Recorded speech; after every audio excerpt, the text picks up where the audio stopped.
Hello and welcome. In this video, we're going to talk about inscribed angles and polygons. So we're going to be looking at angles and polygons that are inscribed inside a circle. Our objectives in this lesson are that we can use inscribed angles and that we can use inscribed polygons. So let's go ahead and jump in.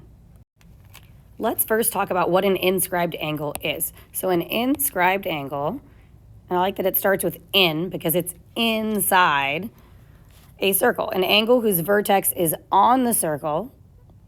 So our vertex here is on the circle itself, whose sides contain chords of the circle. So key things, the vertex is on the circle, and there are two chords, so two other points that are creating segments that make this inscribed angle. So inscribed, inside. That's something that I use to help myself remember. And then our second definition, an arc that lies between two lines or rays is called an intercepted arc. So this goes with inscribed angle because when we have an inscribed angle, it creates an intercepted arc. So this arc from R to P is the intercepted arc created by this inscribed angle. So now that we've established our vocabulary, let's go ahead and look at a couple theorems and then get to some examples. All right, we have two theorems to start with here in relation to our inscribed angle. So the measure of an inscribed angle theorem. So again, we're talking about those angles inside on the circle. The measure of an inscribed angle is 1/2 the measure of its intercepted arc. So what's that saying is the measure of angle D is half the measure of arc AB. So if I know the measure of arc AB, I can cut it in half to get the measure of angle D. If I know the measure of angle D, I can double it to get the measure of arc AB. So this relationship goes both directions. And then our second theorem is the inscribed angles theorem. If two inscribed angles intercept the same arc, so notice here, angle D goes with arc AB, but angle C also goes with arc AB.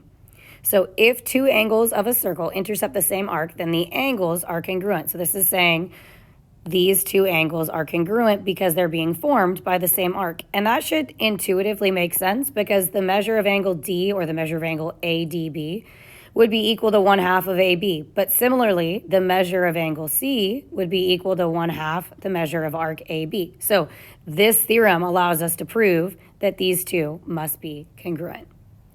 Now that we've established some theorems, let's go ahead and look at how we can use these theorems to evaluate some different types of problems.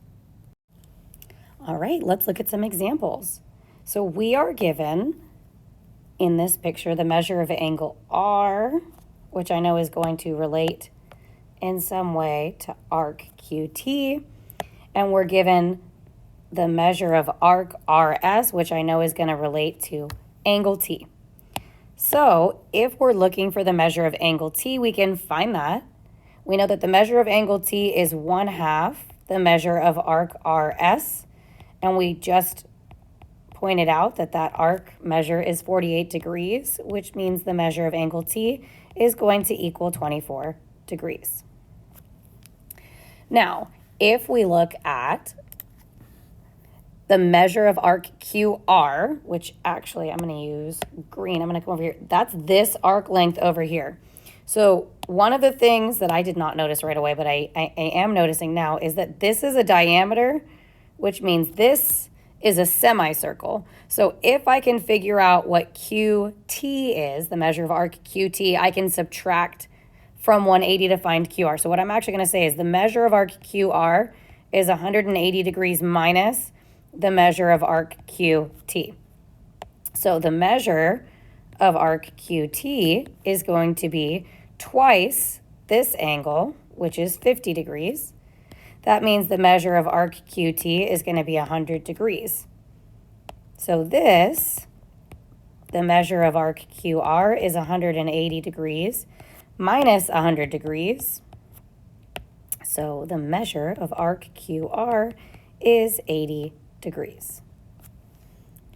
All right, let's go ahead and look at number 2. Number 2, we are given just this one angle, which is U, and that the intercepted arc that creates is the arc RS. So we know that half of RS, half of that measure is 31. So we can take 31 and we can multiply it by 2 to find the measure of arc RS, which is going to be 62 degrees. Now, if we're looking for the measure of angle STR, that's this angle here, well, that's actually formed by the same arc, SR. So that's equal to 1/2 of the measure of RS or SR, which we already know is 31 degrees because we used that to calculate that arc measure. So the measure of angle STR is 31 degrees. So what do we notice about these two angles? Well, they're formed using the same arc, which means they have the same measure. And there we have it. Let's go ahead and look at a couple more vocabulary words and a few last examples. All right, an inscribed polygon is a polygon whose vertices all lie on the circle. So an inscribed polygon is fully inside a circle. However, the key thing is that each vertex, each corner, each edge is being formed on the circle itself. And then a circumscribed circle is a circle that contains all the vertices. So now that we have defined these two words, let's go ahead and look at some theorems that involve them. All right, we are going to get our last two theorems in this lesson, which the first is the inscribed right triangle theorem. If a right triangle is inscribed in a circle, then the hypotenuse is the diameter. And the converse of that is also true. So we're saying if we have a right triangle, then the hypotenuse is the diameter. Conversely, if the hypotenuse is the diameter, then we have a right triangle. So if we know this angle is 90 degrees, we know this is a diameter. If we know this is a diameter, then we also know that this angle is 90 degrees. Our other theorem is the inscribed quadrilateral theorem. The inscribed quadrilateral theorem says a quadrilateral can be inscribed in a circle if and only if its opposite angles are supplementary. So that means that angle D plus angle F is 180 degrees and angle E plus angle G is 180 degrees. So opposite angles are supplementary. They add to be 180 degrees. Let's go ahead and use these theorems in some examples. All right, in our first example, we are looking at a triangle, and the triangle is partially formed using a diameter. And as we learned with that inscribed right triangle theorem, if this is a diameter, so I'm going to say since AB is a diameter, we have a right triangle. Triangle ABC is right. This is the inscribed right triangle theorem. What that means is, that C has to be a 90-degree angle, which means that 2x must be 90, which means that x is going to be 45. For our next example, we're going to find y and z. Notice that DEFG is an inscribed quadrilateral, which means that opposite angles are going to be supplementary. So I'm going to go ahead and write that. There we go.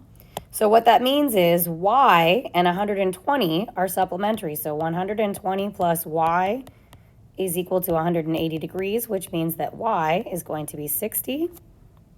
Similarly, z and 80 are supplementary, which means that z is going to be 100.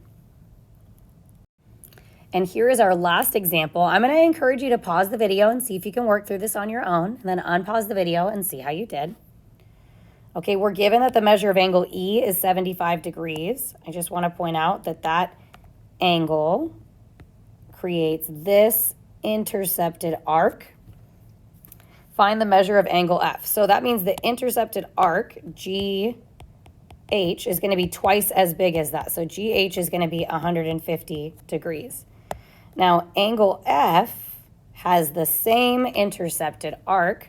What that means is the measure of angle F is going to be equal to the measure of angle E, which means the measure of angle F is 75 degrees.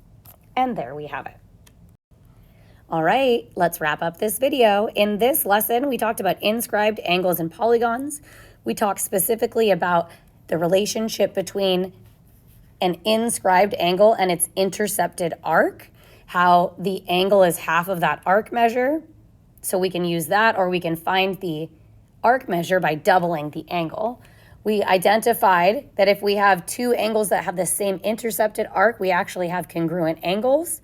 And then we talked about the properties of an inscribed right triangle and an inscribed quadrilateral. So go ahead and write down any questions you have, and I look forward to supporting you on this. Thanks for listening.